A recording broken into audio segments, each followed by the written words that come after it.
This meeting is being recorded. Ahí estamos haciendo con la hermana Mónica un curso todos los lunes de este mes con el tema de la diaconía en Lucas. Y bueno, ahí le pueden pedir también si quieren para verlo y eso. Creo que está muy lindo, la gente que está participando, me parece que está participando muy bien, o sea, ya se empiezan a animar a opinar, a disentir o a cuestionar, y eso es muy bueno. Eso es muy bueno, porque los biblistas cuando nos juntamos en nuestros encuentros, siempre tenemos discusiones, pero de ordinario son discusiones respetuosas,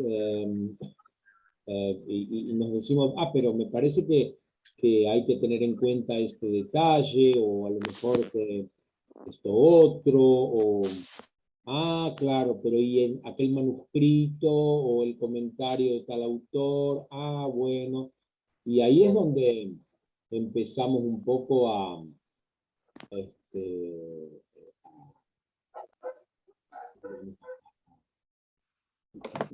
encontrar modos de acercarnos, ¿no? a un mismo texto. Pero venimos durante siglos acostumbrados a escuchar comentarios en una sola línea, y este es un problema. ¿Cómo salir de esto, no? Mucha gente, cuando uno le abre un poco el panorama, como que siente vértigo. No hay que tener problema. Y si alguien pierde la fe por este tipo de razonamiento y demás, sencillamente es que nunca tuvo fe, tuvo otra cosa, que le llamaba fe, pero no es fe, porque la fe es una cuestión que tiene más que ver con el sentimiento. O sea, uno siente la presencia viva y actuante de Dios en su vida, y trata de explicarlo, trata de razonarlo, ¿eh? Pero el razonamiento no es lo que digamos, maneja la fe. No. Ya a veces hemos confundido doctrina con fe, ¿no? Entonces digo, bueno, un poco el camino que nosotros estamos tratando de hacer es otro, justamente, es abrir el panorama, es abrir el tejido, es mostrar que hay distintas maneras de acceder a un texto, que por más sagrado que sea, fundamentalmente es un texto, y entonces primero hay que usar herramientas, digamos, de la literatura, de las ciencias humanas, y a partir de ahí, entonces recién podemos tratar de entender cuál es el mensaje de fe que movió al autor material para diagramar, para organizar, para pensar esta textura determinada, ¿no? Entonces, antes nosotros acudíamos a un texto sagrado en busca de confirmación de una doctrina o de una práctica. Si nosotros, por ejemplo, no sé, el tema de la imposición de manos. Nosotros de ordinario, la imposición de manos la relacionamos con las órdenes sagradas. Bueno, eso ya por de pronto habla de muy poco conocimiento de lo que es la liturgia, porque la imposición de manos está también en el momento de la epíclesis, ¿no? Sobre el pan y el vino que se presentan, se imponen las manos. Al bautizado se le imponen las manos, al penitente se le imponen las manos. Yo diría que prácticamente en todos los sacramentos está la imposición de manos. Pero nosotros hicimos el recorte y la imposición de manos quedó relacionada con el orden sagrado. Entonces, cuando hay imposición de manos en algún texto sagrado, enseguida lo relacionamos con el orden.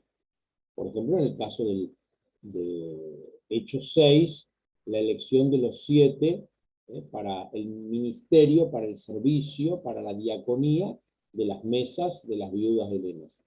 Y entonces decimos, ahí está la ordenación diaconal. No sé si podemos hablar de ordenación diaconal. que después, con el desarrollo, ¿no es cierto?, se vio en ese texto un texto fundacional, es decir, se buscó un texto fundacional. Ese es otro tema. Entonces, creo que ahí viene un poco la cuestión. Pero bueno, vamos a enfocar nosotros en lo de hoy, que es el recorrido geográfico por el Evangelio según San Lucas. Nosotros conocemos ya la teoría de las dos fuentes, que dice que los sinópticos tienen una fuente común, que sería el Evangelio según San Marcos, el Evangelio más antiguo, y después una fuente de dichos, o un documento de dichos de Jesús, que comparten Mateo y Lucas. Y después los elementos propios de Mateo y los elementos propios de Lucas que usa cada uno de estos evangelistas. Pero fundamentalmente en la teoría de las dos fuentes tenemos la fuente base, Marcos, y la fuente de dichos. Marcos, cuando construye su evangelio, lo hace geográficamente en torno a dos centros, Galilea y Judea, con Jerusalén en el centro. Mateo y Lucas desarrollan esto, y sobre todo Lucas, de un modo particular, el tema del camino entre Galilea y Jerusalén. Juan va a ser distinto. De hecho, en Juan, Jesús, por lo menos, está 3 veces como maestro en Jerusalén. Y de ahí quedó la leyenda, ven que no digo tradición, sino leyenda, es otra categoría, la leyenda de los 3 años de vida pública. Es decir, Jesús vivió 30 años de vida privada en Nazaret, en Galilea, y 3 años de vida pública. Esto deriva de Juan, que hace subir 3 veces a Jesús como maestro a Jerusalén.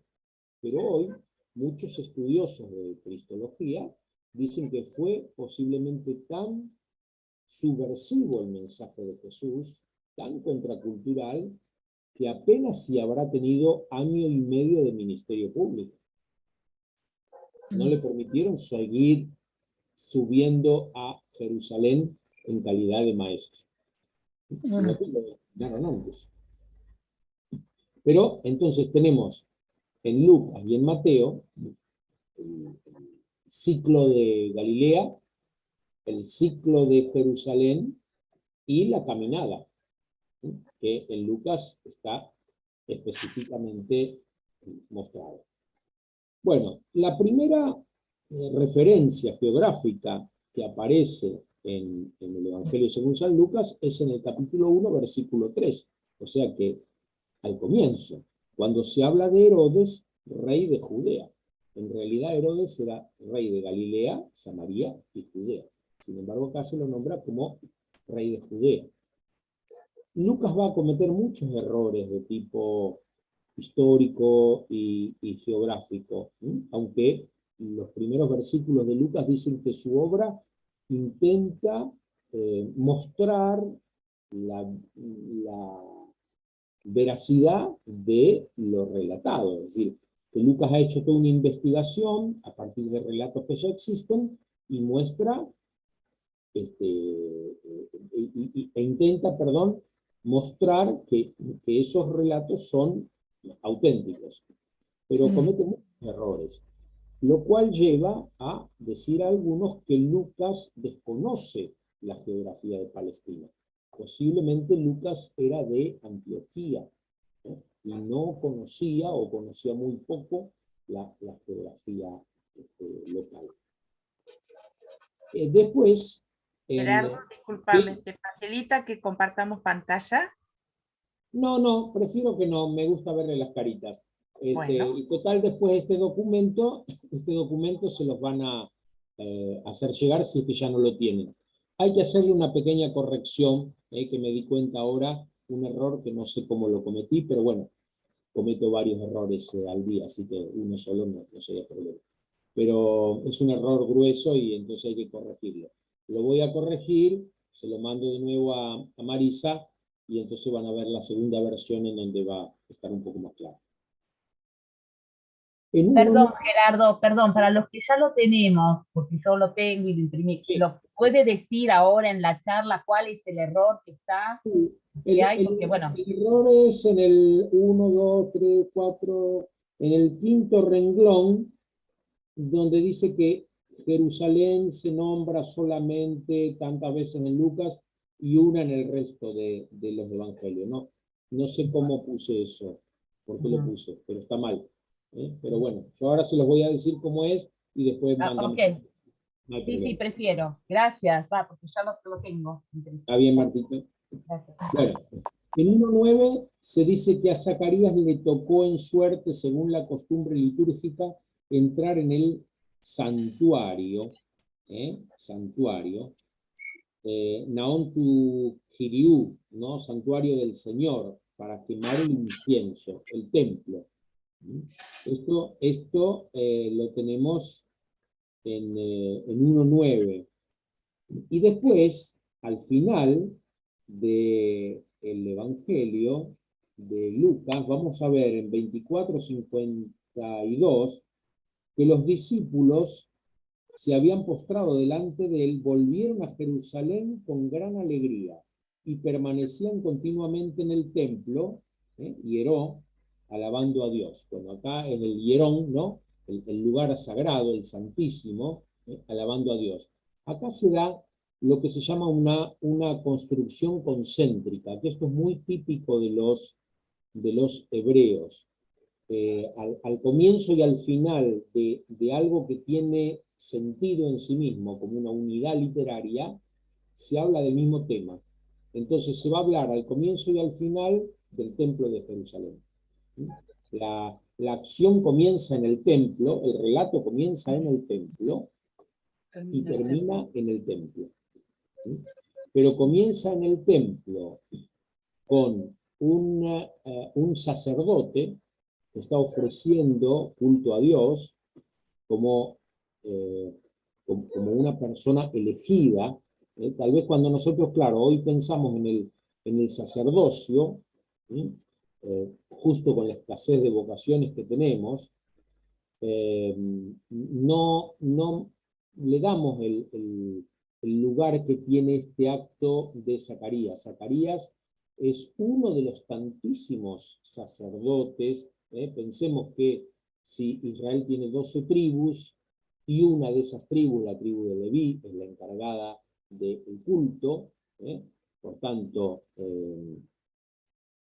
alrededor de un 8% de la población, pongamos menos, un 5%, forma parte de la tribu de Leví, y la mitad son varones, entonces un 2,5% de la población son sacerdotes.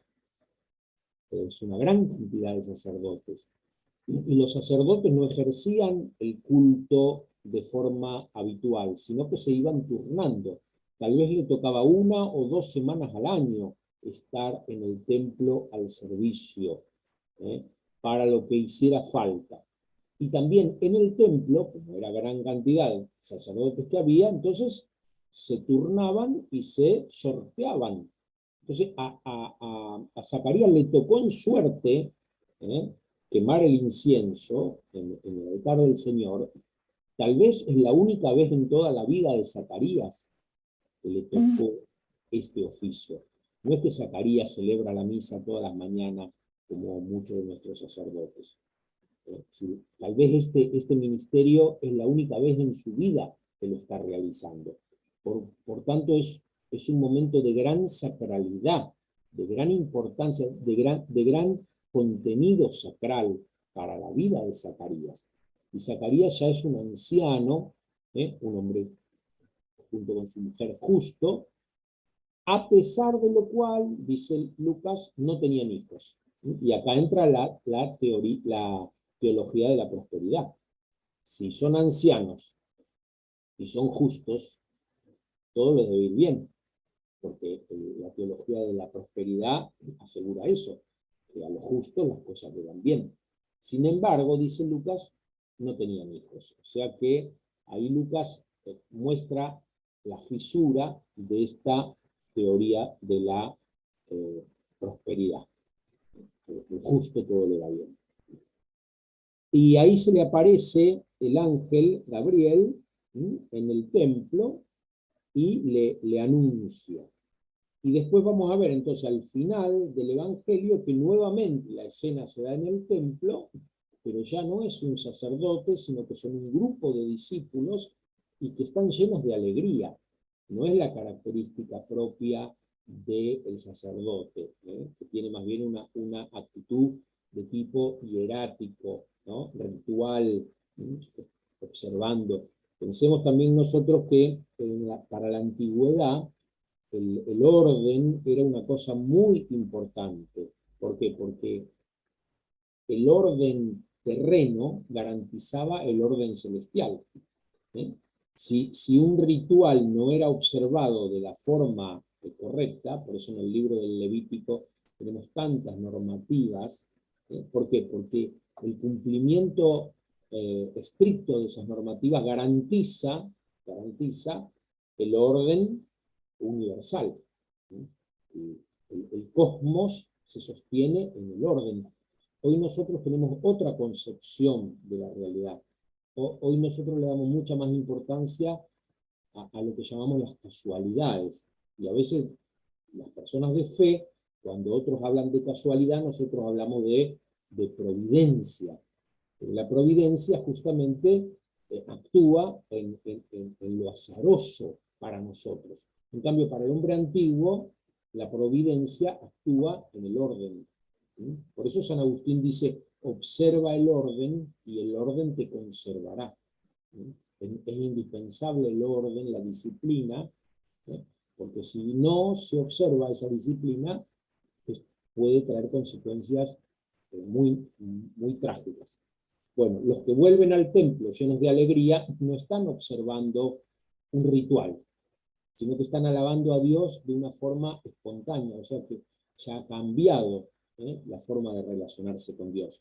Y de hecho, en 23:45, en el contexto de la pasión, se nos acaba de decir que el velo del templo se rasgó de arriba a abajo. Es decir, ese velo que impedía el contacto directo con el lugar de la presencia, porque la creencia decía que la Shekinah, la presencia de Dios, residía sobre los querubines que custodiaban el arca. Entonces, eso estaba, digamos, vedado, nadie podía acceder a ese lugar una sola vez al año el sumo sacerdote, o sea que Zacarías, por ejemplo, nunca hubiera podido entrar ahí porque él no es sumo sacerdote. Solo una vez al año el sumo sacerdote entraba detrás del velo y pronunciaba en voz baja el sagrado nombre, Yahvé, o Jehová, como traducen algunos. Entonces, el velo acá se ha roto en el 23, y en el capítulo 24 vemos a los discípulos que están en el templo, pero con una actitud no, vamos a decir, ritual, sino con una actitud de alegría, llenos de alegría.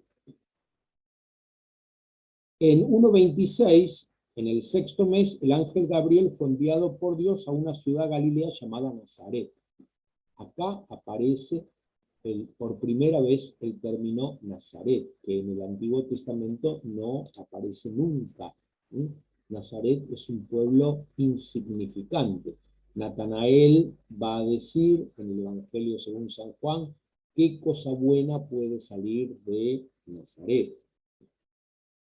Jerusalén se nombra 32 o 33 veces en Lucas. ¿Por qué 32 o 33? Porque una de las citas dice Jerusalén, Jerusalén. ¿Se acuerdan cuando Jesús llora sobre Jerusalén? Lo mismo va a pasar en el Evangelio según Mateo, donde aparece 12 o 13 veces. 11 veces aparece en Marcos y 13 veces también aparece en Juan. O sea que la presencia de Jerusalén es importante en todos los evangelios. Pero fíjense que en Lucas está el doble de veces, más del doble de veces, que en cada uno de los otros evangelios. O sea, la importancia que Lucas le da a Jerusalén. Tal vez porque Lucas ve a Israel, a Palestina, desde fuera. ¿Y quién va a Palestina por otra cosa que no sea Jerusalén? ¿Sí? Acuérdense, en el capítulo 2 de Mateo, cuando los magos de Oriente ven la estrella, ¿a dónde se dirigen? A Jerusalén. ¿Sí? No van a otro lado que no sea Jerusalén, lógico. Aunque en la época de Jesús había una gran explosión de construcciones de ciudades que después han perdido, como Séforis y demás. ¿Por qué? Porque digamos, la media luna fértil, ¿no? que ocupa Jerusalén era un lugar de paso donde las culturas se comunicaban. También el hecho de que el cristianismo haya nacido ahí tiene un sentido estratégico, porque después se difundió con mucha facilidad, gracias a que muchos peregrinaban, muchos judíos que vivían fuera, peregrinaban a Jerusalén todos los años. Nazaret, en cambio, aparece solo 12 veces en toda la Biblia, siempre en el Nuevo Testamento. 3 veces en Mateo, 1 en Marcos, 5 en Lucas y 2 en Juan, y 1 en Hechos. Nazaret, una pequeña aldea. Les vuelvo a recomendar, ya lo hemos hecho, ese hermoso libro de Adrián Taranzano, en donde estudia el origen, el origen del Mesías de Israel. Y ahí él hace un estudio profundo de los 2 primeros capítulos de Lucas y los 2 primeros capítulos de Mateo. Entonces, ahí otra vez vuelve a salir el tema. Bueno, ¿dónde nació realmente Jesús? Jesús nació en Belén, como dicen tanto Lucas como Mateo, o nació en Nazaret. Bueno, algunos teólogos dicen que Nazaret es la ciudad de origen humano de Jesús y Belén es la ciudad teológica, el nacimiento teológico de Jesús. ¿Por qué? Porque necesitan mostrar que Jesús es el hijo de David y la ciudad de David es Belén.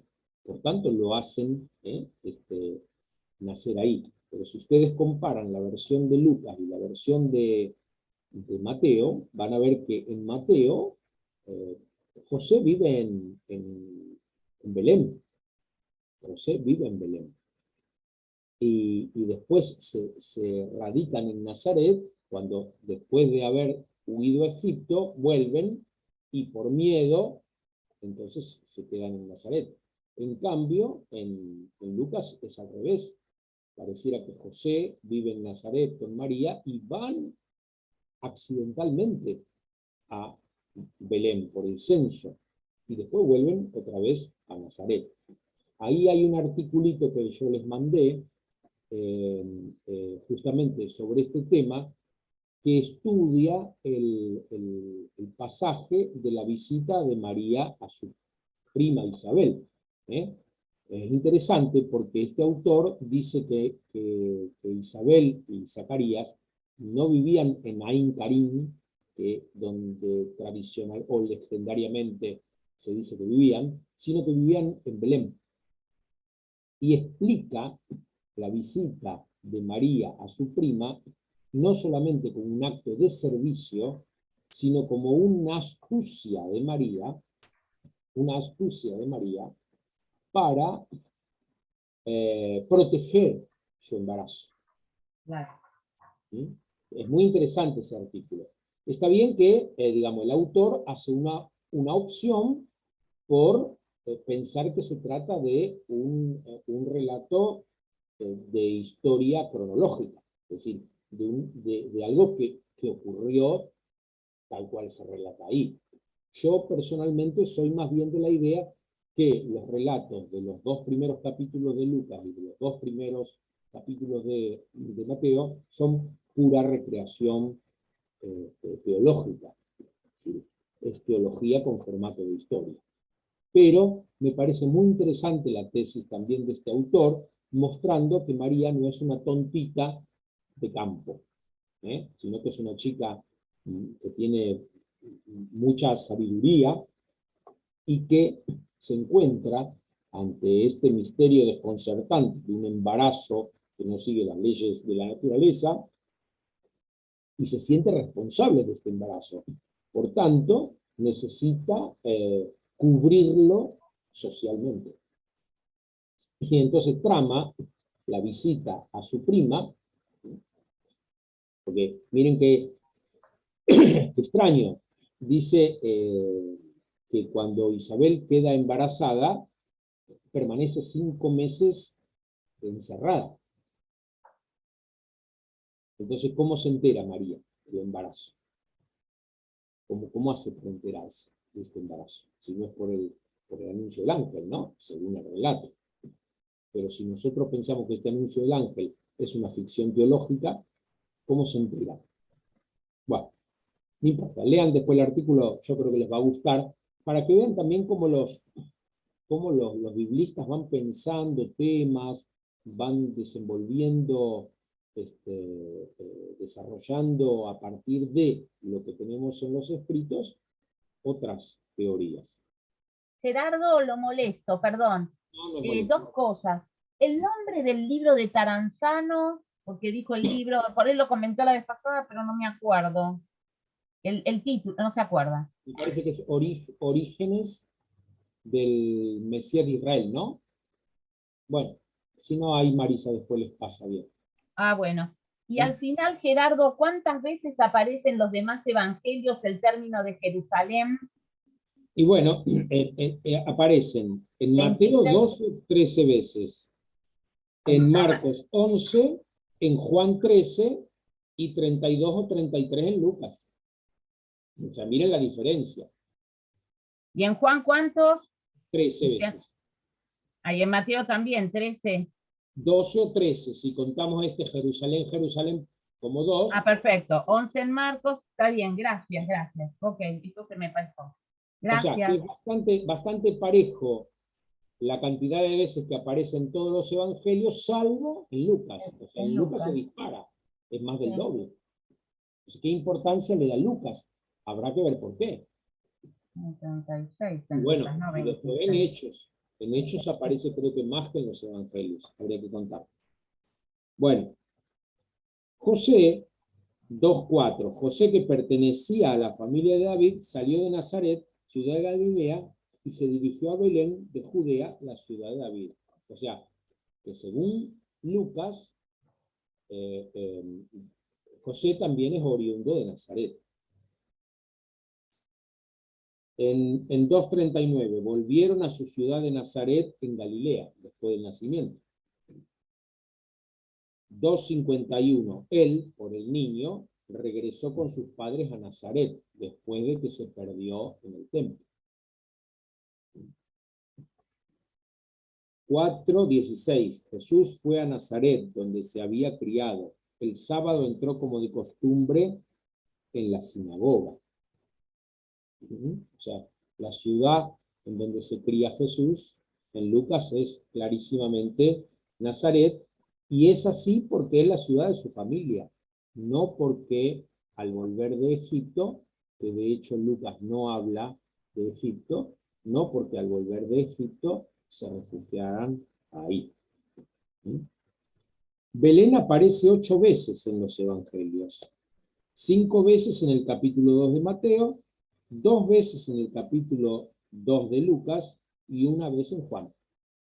O sea que la versión de Belén está mucho más trabajada en Mateo. Vale la pena leer la vez que aparece en Juan 7, 40, 43 para entender por qué Mateo y Lucas sitúan en Belén el nacimiento de Jesús. Mateo parece dar por sentado que Jesús y María vivían en Belén. Por eso allí nació Jesús. En cambio, Lucas necesita del censo para hacerlo nacer en Belén. En Lucas, en 1:39 y 56 dice, en aquellos días María partió y fue sin demora a un pueblo de la montaña de Judá. María permaneció con Isabel unos 3 meses y luego regresó a su casa. Es muy interesante para entender esta visita de María a su prima, ver la tradición del arca que se encuentra en el segundo libro de Samuel 6 y en 1 Crónicas 13. Nosotros comúnmente cuando hablamos de la visita de María a Isabel, nos quedamos con el tema del servicio de María. Que María, después de la anunciación, salió sin demora y fue a ponerse al servicio de su prima. Y nos quedamos con esto. Pero acordémonos siempre que los autores del Nuevo Testamento, de ordinario, cuando escriben sus relatos, lo hacen a partir de materiales del Antiguo Testamento. Entonces Lucas toma tanto del segundo libro de Samuel, capítulo 6, como del primer libro de las Crónicas, capítulo 13, el tema del traslado del arca, el arca de la alianza, que estuvo 3 meses en la casa de un israelita y que llenó de bendiciones a esa casa. Por eso David fue a buscarlo, fue a buscar el arca y la trajo a Jerusalén. ¿Y qué hacía David? Iba danzando, iba brincando, desnudo, o con poca ropa, delante del arca. Lo que hace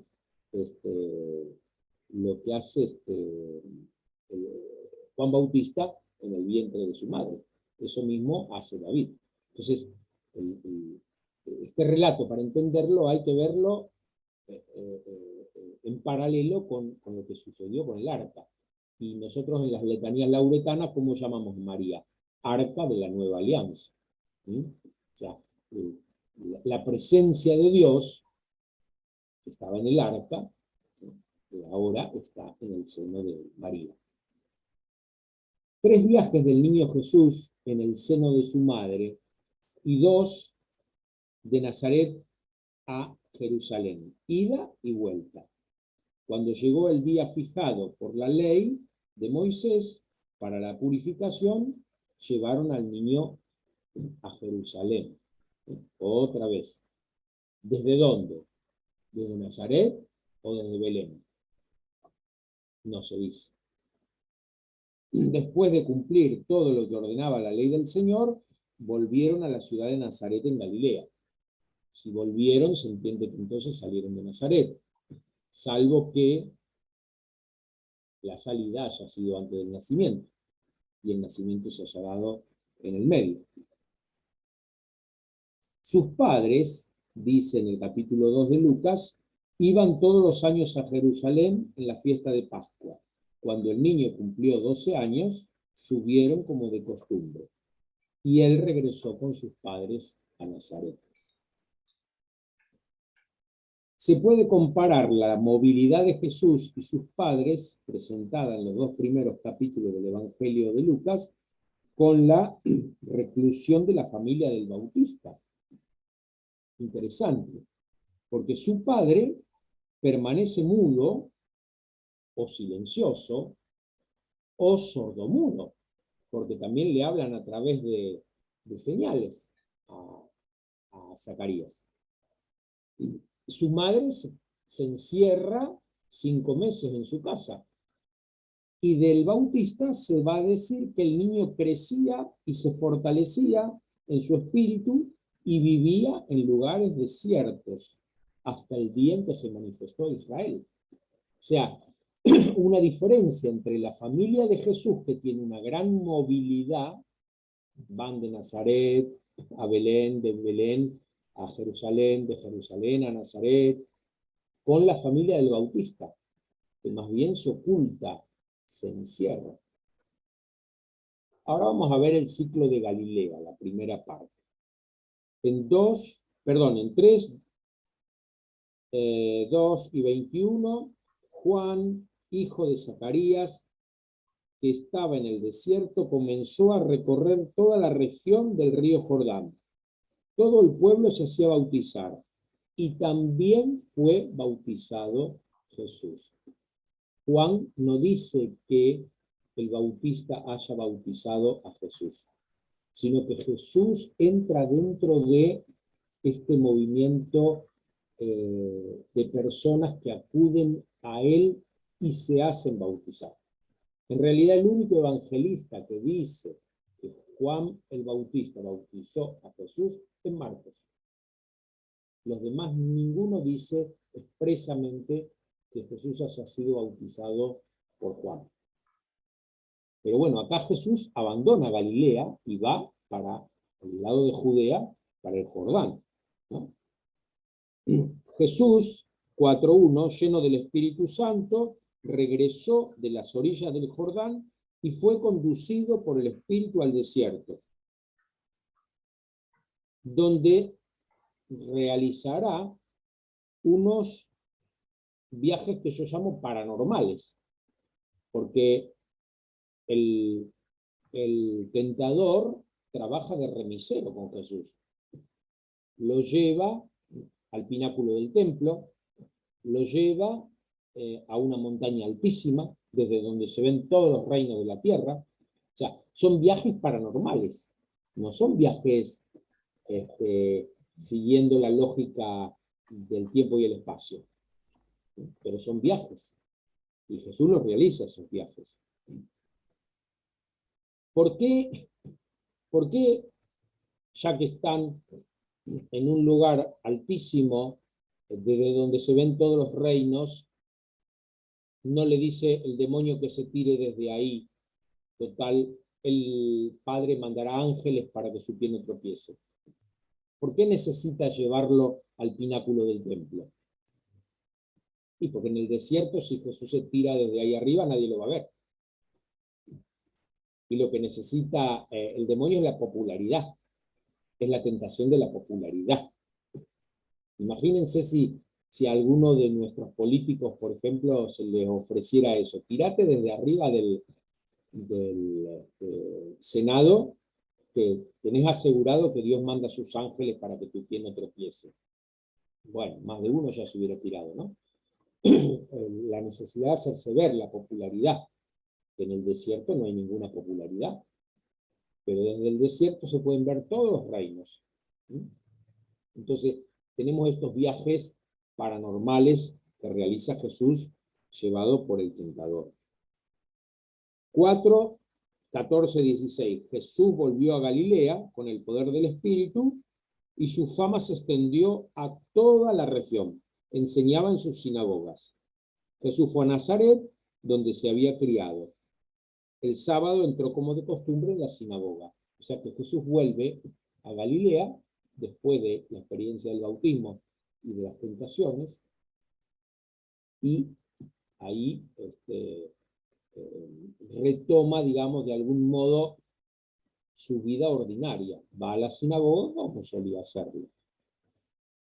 Yo tengo la tesis de que lo que nosotros hoy comúnmente llamamos las tentaciones de Jesús en el desierto es un periodo que Jesús pasó con Juan como discípulo de él.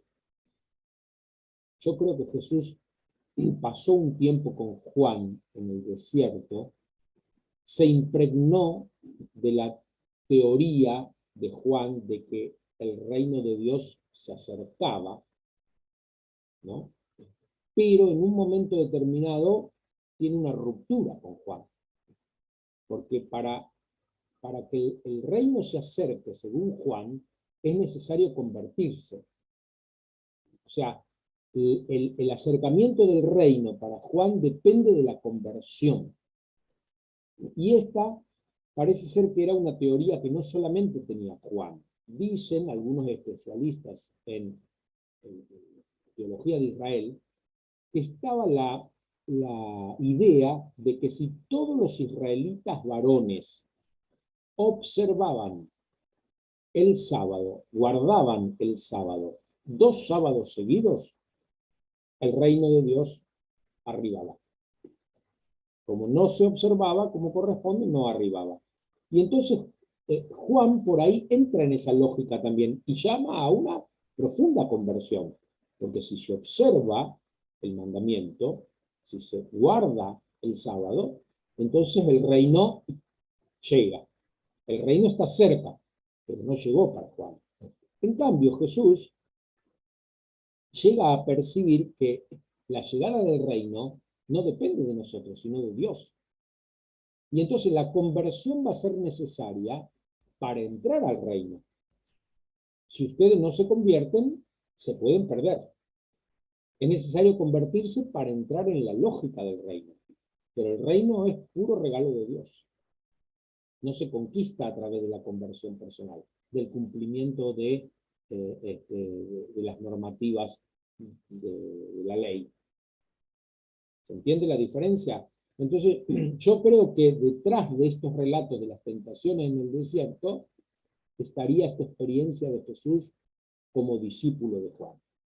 Pero bueno, son cosas que después de la experiencia de Pascua se perdieron, porque el mensaje era otro, el mensaje era que Jesús era el Señor.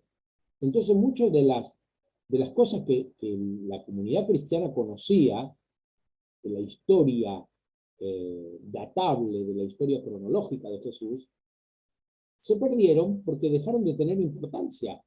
Ese no era lo importante. Lo importante ahora era otra cosa. Y la inminencia del fin era tal que no había que perder el tiempo recordando esas historias. Por eso hoy día nosotros buscamos hipótesis de recreación histórica. Perdón, Gerardo, a esta hora no funciona muy bien, se ve. ¿Podría repetir el punto de vista de esto del reino con respecto a Jesús? El de Juan lo entendí. ¿Me puede volver a repetirlo? Claro que para Jesús, la llegada del reino se ha dado, pero porque Dios irrumpe en la historia. El reino lo ofrece Dios. Cuando a Jesús le dicen, vos realizás exorcismos por el poder de Belcebú, que es el príncipe de los demonios, Jesús no se defiende. ¿Y qué dice Jesús? Si yo realizo los milagros por el poder de Belcebú, significa que el reino de Belcebú está dividido. Si el reino de Belcebú está dividido, tiene los días contados, porque ningún reino ni familia dividida puede persistir. Entonces, sea que yo realice esto por el poder de Dios o por el poder de Belcebú, en el fondo, esto muestra que el reino llegó. El reino ya está presente. Y eso es lo que le importa a Jesús. ¿Se entiende? Entonces, no hay que convertirse para que venga el reino. Hay que convertirse para no quedar fuera del reino. Para entrar en la lógica del reino, que es regalo. Y yo creo que esto también está en la base de nuestra teología cristiana y lo tenemos que redescubrir. La salvación es una gracia, la salvación es un don, la salvación es un regalo. Y nosotros lo aceptamos como regalo. Y después empezamos a ser buenos, porque no nos queda otra. ¿Cómo no ser buenos si hemos sido salvados por gracia? Pero no somos buenos para salvarnos. Somos buenos por haber sido salvados. ¿Se entiende? La lógica es otra. Es regalo. Entonces, este es el descubrimiento que hace Jesús. Y entonces no puede seguir como discípulo de Juan. Por eso van a decir lo mismo, pero con otro sentido. Los dos van a hablar de la conversión, pero uno para que llegue el reino y el otro porque el reino ya llegó. Los dos van a hablar de lo mismo. Gracias. Gracias. En la lógica de Juan, el que no se convierte tiene que esperar el hacha. El hacha está puesta a la raíz. El árbol que no da fruto será cortado.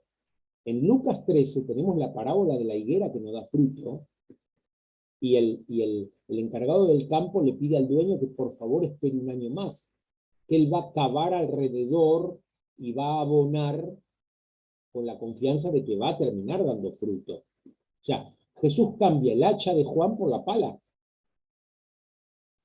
El hacha de Juan es cambiada por la pala. Y acá habrá que ver cada uno de nosotros de quién es discípulo, porque yo veo muchas hachas dando vuelta todavía, ¿eh? Y más hachas que palas, vamos a decir. Y lo importante son las palas. Tenemos que cavar alrededor nuestro y alrededor de los demás, para dar frutos de conversión. Bueno, 4, 23, 28 y 31. Realiza también aquí en tu patria lo que hemos oído que sucedió en Cafarnaúm. Entonces Jesús ya empieza a dar vueltas por Galilea. Al oír estas palabras, todos los que estaban en la sinagoga se enfurecieron y levantándose lo empujaron fuera de la ciudad, hasta un lugar escarpado de la colina sobre la que se levantaba la ciudad, con intención de despeñarlo. Pero Jesús, pasando en medio de ellos, continuó su camino. Jesús bajó a Cafarnaúm, su ciudad de Galilea, y enseñaba los sábados. O sea que aparentemente Jesús se había instalado en Cafarnaúm. Y tal vez tenía su casita en Cafarnaúm. Tal vez tenía su casita en Cafarnaúm. No nos olvidemos que Jesús tenía un oficio que es más bien itinerante, porque cuando nosotros hablamos de José como carpintero y demás, enseguida pensamos en el tallercito de José. No, José tendría una canastita y andaría dando vuelta por ahí, arreglando cosas, casas y mobiliario. Pero no, yo no me imagino un tallercito.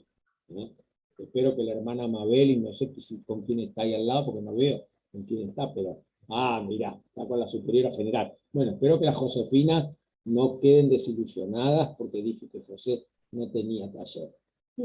Pero no negué que tenía ¿no es? Canastito, ¿no? Con herramientas. Y ahí iba y venía el pobre José. Bueno, Cafarnaúm se encuentra 4 veces en Mateo, 3 en Marcos, 4 en Lucas y 5 en Juan. Es que cuando Jesús se enteró de que Juan había sido arrestado, se retiró a Galilea y dejando Nazaret, se estableció en Cafarnaúm, a orilla del lago en los confines de Zabulón y Neftalí. ¿Por qué se habrá refugiado Jesús en Cafarnaúm? Tal vez porque en Nazaret todo el mundo lo conocía, era fácil encontrarlo. Cafarnaúm era una ciudad un poquito más grande y no era conocido. Entonces, lo que vamos a ver después al final, cuando Jesús se refugia en el Monte de los Olivos, parece ser que es una táctica que ya tenía, ¿no? O sea, el esconderse de los poderosos. 7:1 siguiente, Jesús entró a Cafarnaúm, donde un centurión suplica por la salud de su sirviente. 10, 13, 15, Corazaín, Betsaida, Cafarnaúm, serán tratadas con dureza en el juicio, porque no reaccionaron favorablemente a pesar de los milagros realizados ahí. O sea que ya vemos que hay una itinerancia de Jesús, que Jesús va visitando esos pueblos y realizando acciones. 42-44. Cuando amaneció, Jesús salió de Cafarnaúm y se fue a un lugar desierto, el Eremo. La multitud comenzó a buscarlo y cuando lo encontraron querían retenerlo para que no se alejara de ellos. Pero él les dijo: también a las otras ciudades debo anunciar la buena noticia del reino de Dios, porque para eso he sido enviado. Y predicaba en las sinagogas de toda Judea, cuando en realidad está en Galilea. Por eso digo, Lucas comete muchos errores de este tipo. Está en Galilea, no está en Judea. Está en Galilea. No salió de Galilea todavía. Y en Galilea va dando círculos en torno al lago. El desierto está relacionado con el Bautista y con los demonios y el tentador, pero él se retiraba a lugares desiertos para orar. y en un lugar desierto dio de comer a una multitud. Eso está también testificado en Lucas. El Evangelio de Lucas muestra a Jesús muchas veces orando, no solo en lugares desiertos, sino también en el Jordán, después del bautismo, en una montaña, en 6:12 y 9:28, en el huerto de los olivos, 22:41 y 44. Pero aunque Jesús habla de personas que suben al templo a orar, la parábola de los dos que suben al templo, en el capítulo 18, o que fingen hacer oraciones, en el capítulo 20 y 47, nunca se lo muestra a Jesús orando en el templo. En los 4 evangelios nunca se muestra a Jesús orando en el templo. Interesante. No quiere decir que no lo haya hecho, pero los evangelistas no lo muestran. Por algo será. Tal vez por la gran enemistad entre Jesús y el templo. El templo como institución, no como edificio, no como lugar. Entonces, interesante ver todas las veces que Lucas muestra a Jesús orando, pero nunca en el templo. En una oportunidad la multitud se amontonaba alrededor de Jesús para escuchar la palabra de Dios. Y él estaba de pie a la orilla del lago de Genesaret. Muchas veces lo vamos a ver en el lago, y sus primeros discípulos provienen del ámbito de la pesca. Ahí elige él a sus primeros discípulos, según los sinópticos. Porque según Juan, los primeros discípulos vienen de la comunidad discipular del Bautista, y es más bien en el Jordán. Jesús se dirigió a una ciudad llamada Naín, en el capítulo 7 de Lucas. 8:1-3, Jesús recorría pueblos y ciudades, lo acompañaban los 12 y un grupo de mujeres. El ministerio itinerante de Jesús. Jesús no tiene dónde reposar la cabeza. Las mujeres lo sirven con sus bienes porque Jesús no tiene casa propia. Jesús da de comer a una multitud en el desierto, porque cuando él recibe muchas veces la diaconía, el servicio de la comida. Muchas veces él es invitado a casas de familia. Él no tiene dónde invitar. Y entonces, ¿qué hace? Multiplica panes y peces en el desierto. 8, 22, 26, 37, 40. Un día Jesús subió con sus discípulos a una barca y dijo, pasemos a la otra orilla.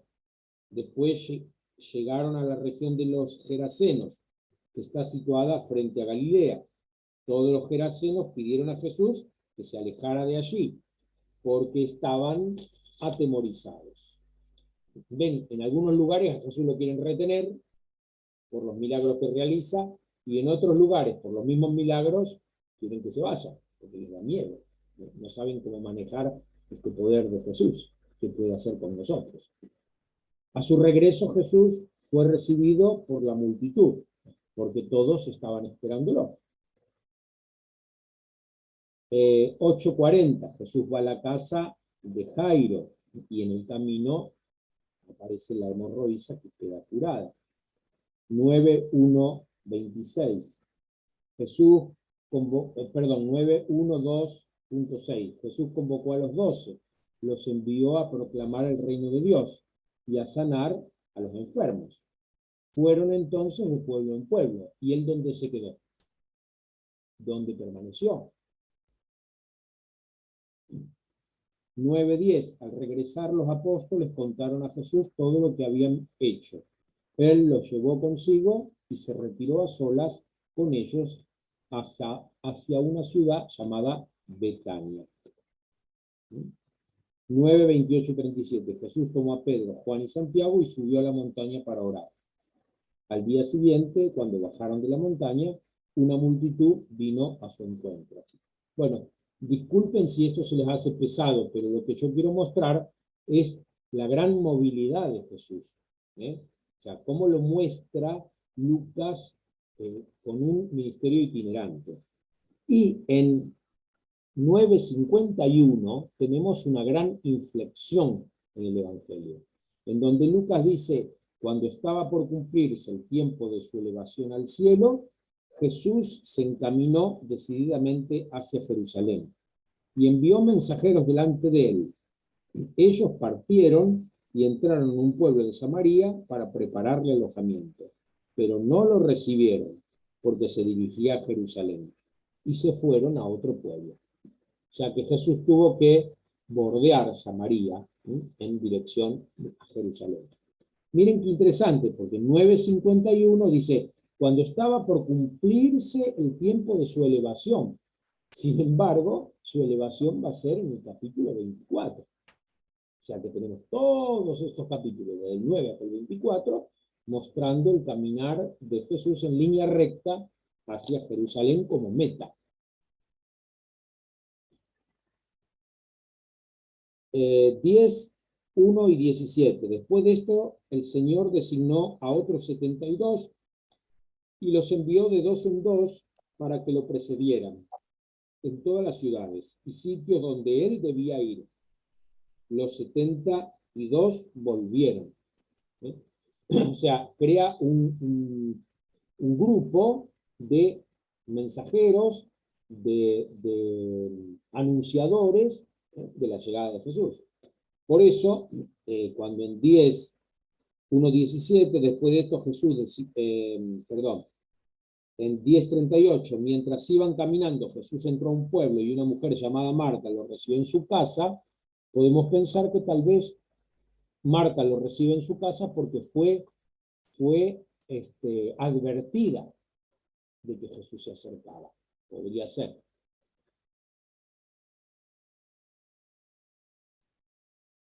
11:1. Un día Jesús estaba orando en cierto lugar. 11:53. Cuando Jesús salió de allí. O sea, son todas indicaciones de espacio, de lugar.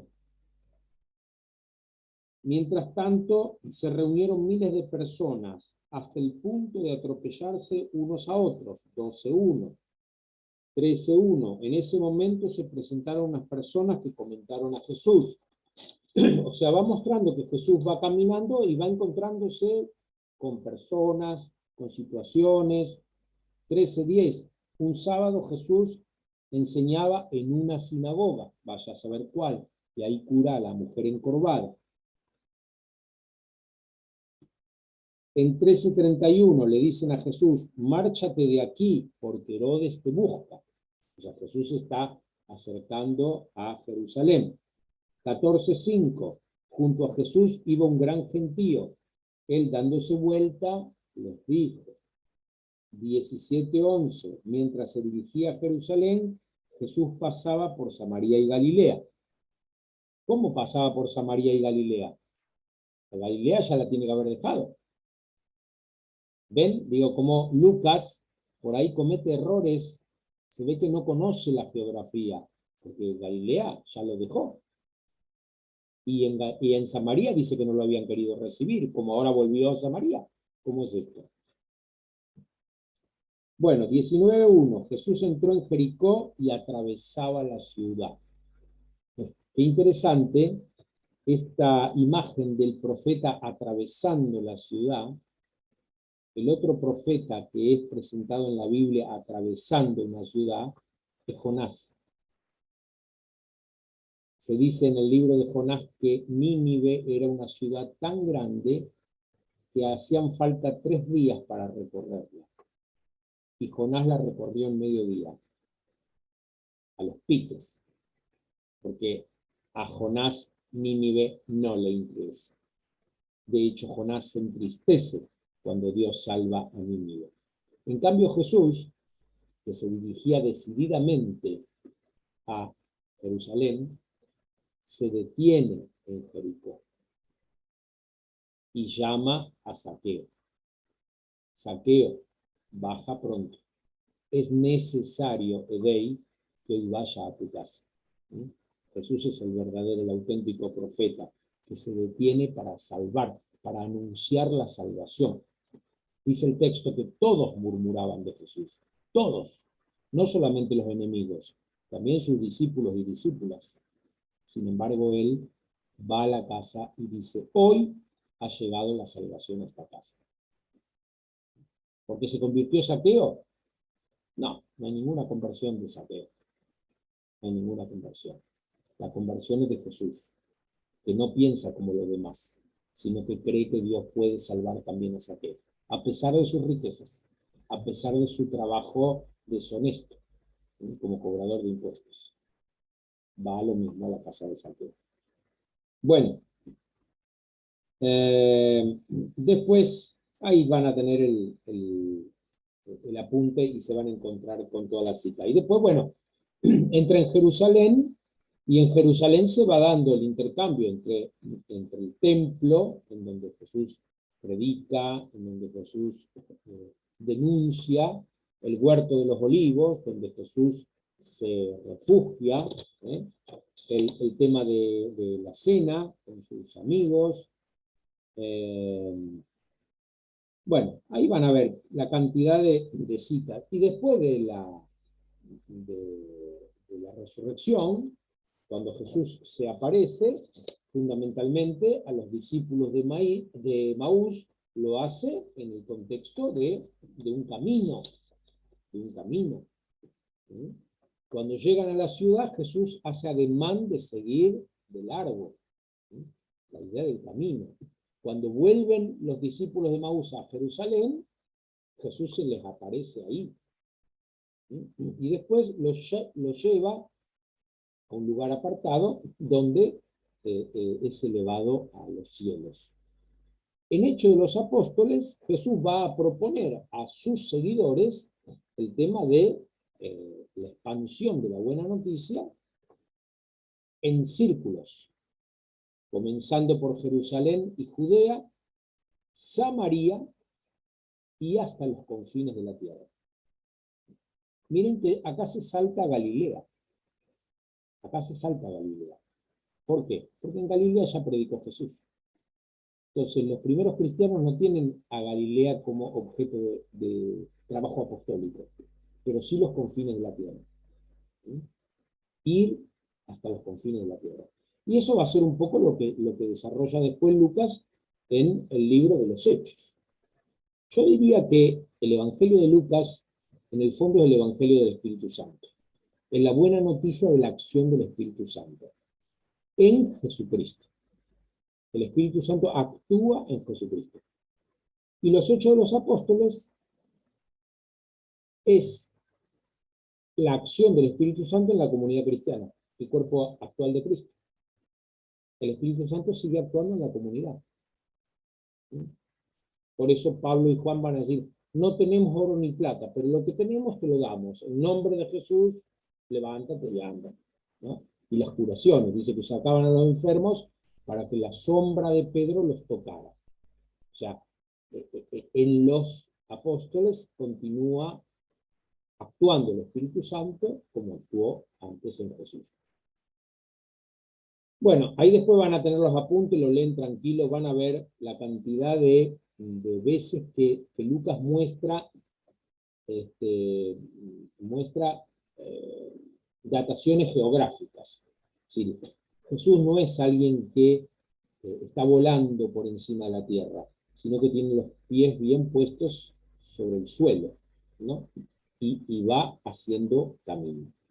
Yo le pedí al amigo Sebastián que si él podía mostrarnos a través de algunos planitos, de algunos gráficos, que nosotros seguramente tenemos en nuestras Biblias, en los mapitas de Palestina, pero como para bajar un poco, aterrizar todos estos nombres y demás que hemos dicho, y ver entonces la diferencia entre Galilea, Samaria, Judea. Así que si por ahí la hermana Mónica quiere ponerlo y Sebastián agarra el micrófono y nos va acompañando, vamos viendo un poquito esos planitos. Que también después se los mandamos, ¿eh? Esto también se los mandamos.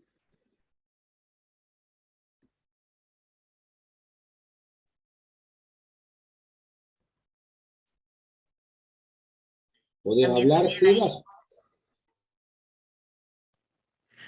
Hola Gerardo, hola, ¿cómo están todos?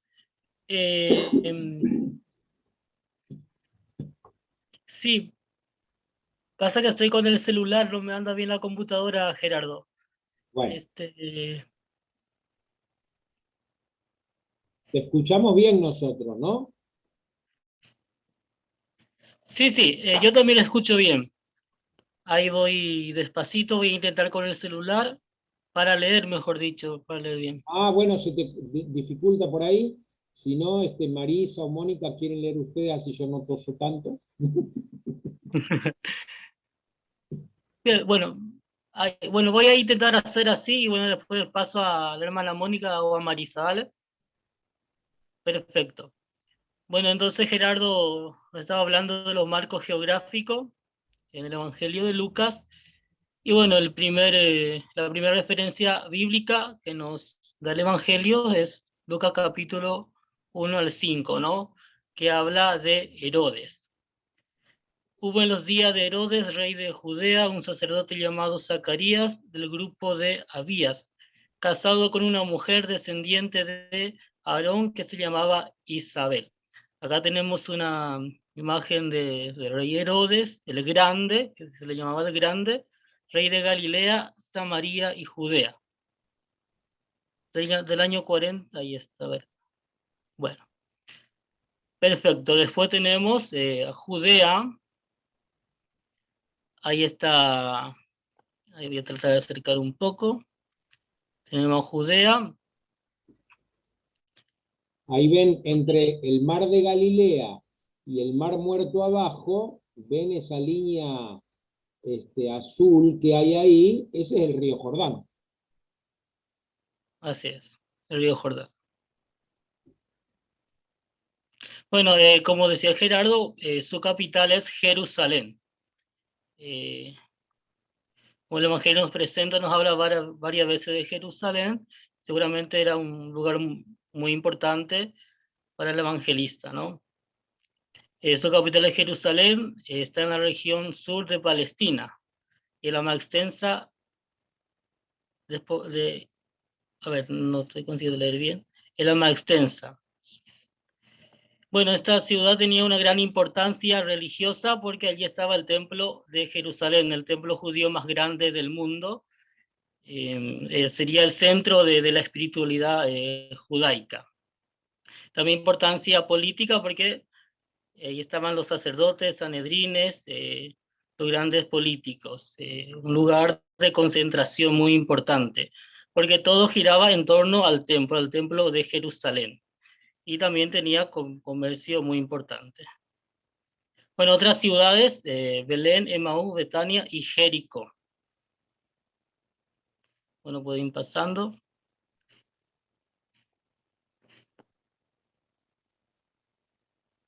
Ahí tenemos la ubicación geográfica de Jerusalén en el mapa. Y dentro de la ciudad el templo, ¿no? Ahí se Dentro de la ciudad del templo. Miren las dimensiones del templo. En realidad el templo no era muy grande en lo que sería, digamos, La arquitectura, el ¿no? espacio cerrado. Lo grande son los patios concéntricos. El patio de los prosélitos y de las mujeres, el patio de los circuncisos, el patio de los sacerdotes. Eran distintos patios donde no se podía acceder, por ejemplo, las mujeres y los prosélitos, es decir, aquellos que todavía no han sido circuncidados, no pueden acceder al otro patio. Tienen que estar en un patio exterior. Por tanto, el templo actuaba como un lugar de segregación, de marginación. Bueno, dice el segundo templo sustituyó al primero, el templo de Salomón. El segundo templo fundó Zorobabel, que eso es un dato bíblico, reconstruido por Herodes el Grande. Construcción circa 537 al 516 a.C., según datos bíblicos también. Finales del siglo I a.C., el templo herodiano, se le denominaba de esta manera. Y bueno, y sabemos que el templo de Jerusalén fue destruido por el Imperio Romano en el año 70 después de Cristo. Perfecto. Bien, otra referencia bíblica, encontramos a Zacarías en el templo de Jerusalén. Lucas 1:9. A Zacarías le tocó en suerte, según la costumbre litúrgica, estar en el santuario, Naón tu Kyrios, del Señor, para quemar el incienso. En esta tengo una imagen del sacerdote Zacarías ofreciendo sacrificio. Es un privilegio seguramente para él, como decía Gerardo, como había muchos sacerdotes para dar el servicio, en ese momento le tocó a él.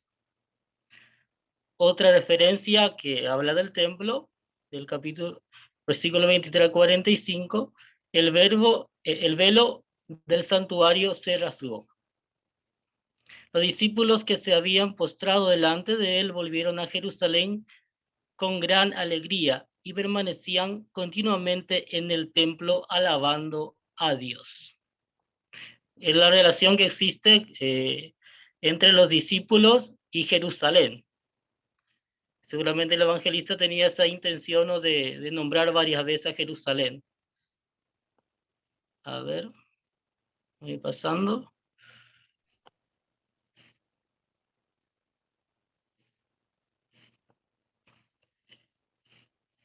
Acá tenemos a Belén, que es una ciudad palestina en la región conocida como Cisjordania, situado a unos 9 kilómetros al sur de Jerusalén y enclavada en los montes de Judea. La cita bíblica que tenemos que hace referencia a este lugar, desde capítulo 2 al 4, que nos dice José, que pertenecía a la familia de David, salió de Nazaret, ciudad de Galilea, y se dirigió a Belén de Judea, la ciudad de David. Acá ustedes pueden ver dónde está situado. Ahí está. Perfecto.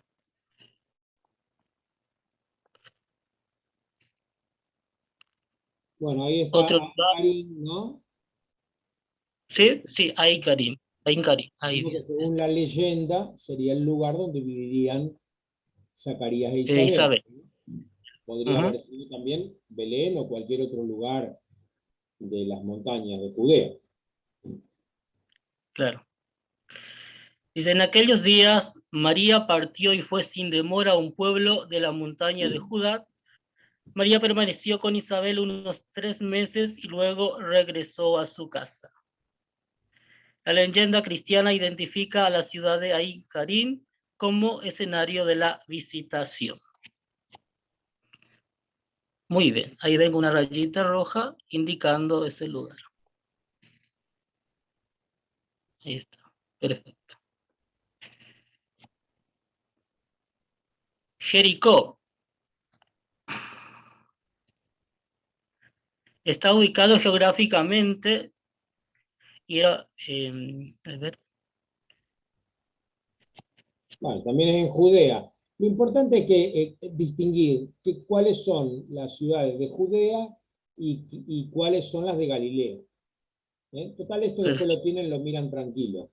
Así que si quieren, hacemos más rápido. A Dale, ver, voy bastante entonces. otro mapita. Bueno, Betania, también Judea. Bien. Bueno, ahí Samaria. María,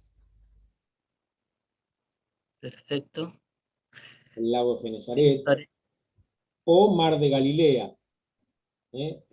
A veces se lo nombra de una manera y otras veces se lo nombra de otra manera. Perfecto.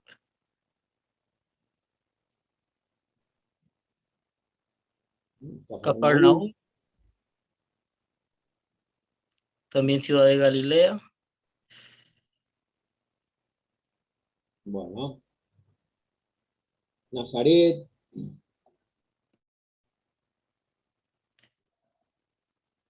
¿no? Bueno, Bueno, ahí volvemos otra vez a Judea. Judea. Monte de los Olivos.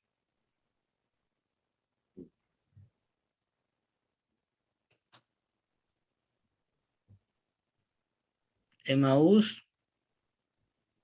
Entonces voy pasando rápidamente. Sí. Perfecto.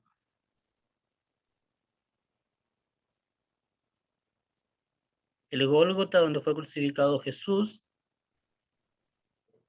Son imágenes actuales, la foto que están viendo ahí.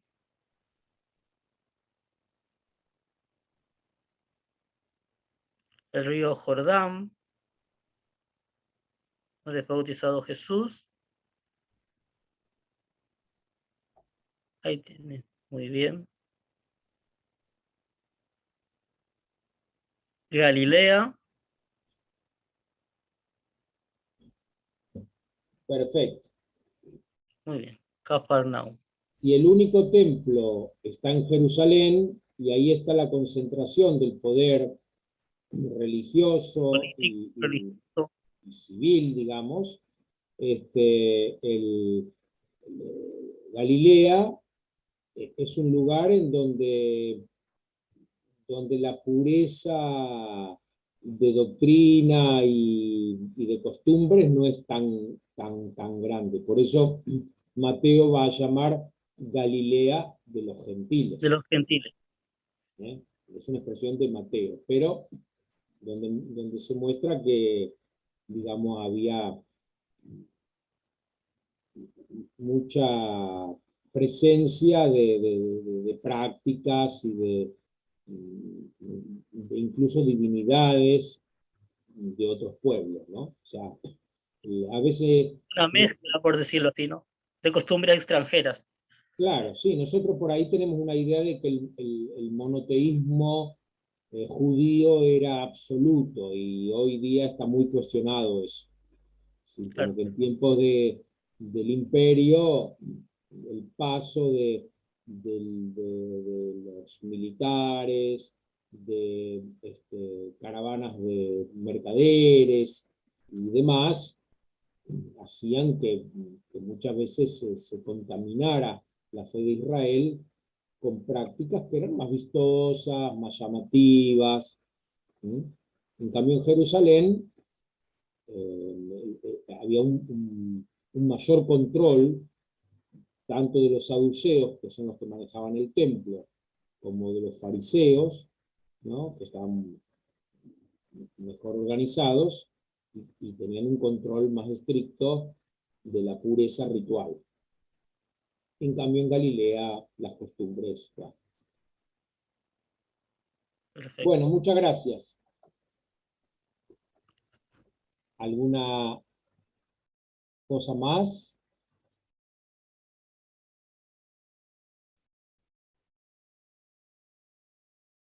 Bueno, perdonen si a lo mejor lo de hoy resultó ser más árido, pero justamente de lo que se trata es de mostrar cómo la presencia de la geografía en esta obra es muy importante. O sea, no es algo anecdótico, no es algo secundario, sino que está muy presente, muy atravesado el texto por lo geográfico.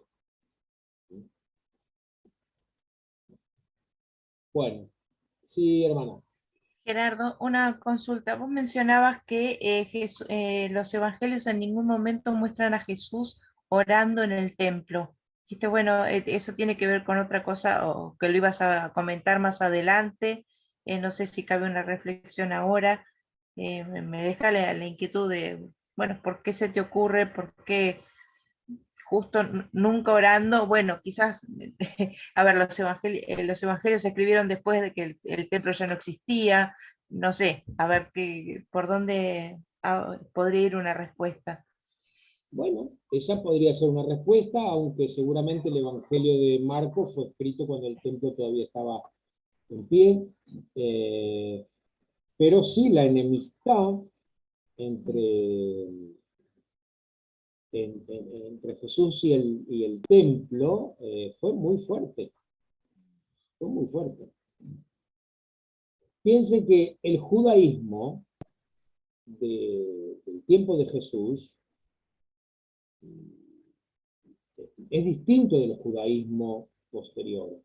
Y el judaísmo posterior, una vez que es destruido el templo en el año 70, pervive fundamentalmente en dos grupos.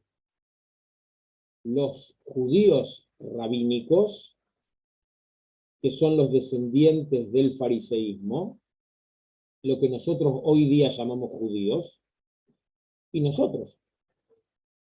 Nosotros somos tan judíos como los